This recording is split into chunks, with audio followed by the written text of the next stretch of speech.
संपूर्ण विदर्भ सध्या उष्णतेमुळे होरपळून निघतोय।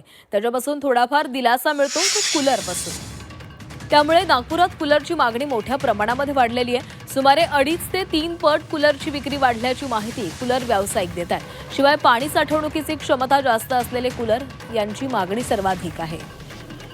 याचा आढावा घेतलाय आमचे प्रतिनिधी अमर काणे यांनी। उष्णतेच्या तीव्रतेमुळे विदर्भवासी अक्षरशः होरपळून निघत आहेत। त्याच्यापासून थोडाफार जो दिलासा मिळतो तो कूलरमुळे।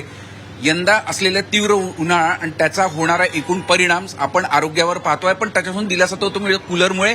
आणि नेमकी कूलरची परिस्थिती काय, कूलरची विक्री सुद्धा वाढल्याची एक माहिती मिळते आहे। आता नागपुरात आपण एका कूलरच्या दुकानात, मोठ्या फॅक्टरी किंवा एखाद्या आउटलेटमध्ये आपण आलो असं म्हणू शकतो। राम कूलरचं हे दुकान आहे।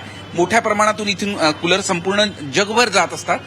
खरं तर अवचट जी आपल्यासोबत आहे, यावेळेला उष्णता तीव्र आहे त्यामुळे मागणी वाढली, भरपूर मागणी वाढली। म्हणजे असं म्हणता येईल की 3 पट मागणी वाढली आहे। जर मागचा मे कम्पेअर केला, मागच्या मे मध्ये खूप पाऊस आला होता आणि या मे महिन्यामध्ये डे 1 पासून इतकी उष्णता वाढली आहे की अक्षरशः मागच्या 3 वर्षात जितकी उष्णता मे मध्ये नाही पडली होती तितकी उष्णता यावर्षी पडली आहे। आणि त्याच कारणाने मागणी जी आहे ती भरपूर वाढली आहे। जवळजवळ अशीच उष्णता आणखी 2-4-5 दिवस राहिली, म्हणजे मंथ एंड पर्यंत राहिली तर 3 पटवर पूर्ण सेल एंड होईल मला असं वाटतं। म्हणजे विक्रमी विक्री झाली आहे कूलरची। हो, प्रश्नच नाही। म्हणता येईल की भरपूर चांगली विक्री सुरू आहे कूलरची, कारण उष्णता इतकी आहे की कूलर शिवाय पर्याय नाही आहे। एसी पण काम करत नाहीये सध्या, जे काम करताय ते फक्त कूलरच काम करत आहे। संपूर्ण जगामध्ये एकीकडे मंदी दिसून येत आहे, अनेक क्षेत्रांमध्ये मंदी दिसून येत आहे, पण हा तीव्र उन्हाळ्यामुळे कुठेतरी कूलर व्यावसायिकांची मात्र चांदी होताना दिसून येत आहे। झी मीडियासाठी व्हिडिओ जर्नलिस्ट सप्तशी सप्तोतेसह अमर काणे, नागपूर।